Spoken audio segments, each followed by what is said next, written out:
considerations for optimizing a roof ridge cap roll forming machine is the careful selection of materials. The rollers, tooling, and structural components must be constructed from high-quality materials that can withstand the mechanical stresses and abrasion encountered during the roll forming process.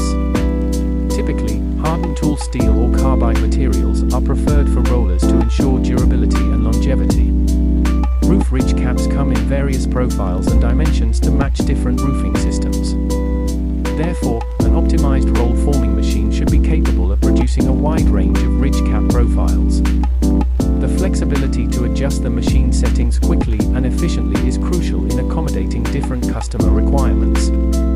The design considerations outlined in this article are crucial for optimizing a roof ridge cap roll forming machine. A well-designed machine not only enhances production efficiency, but also ensures the production of high-quality ridge caps that meet customer specifications.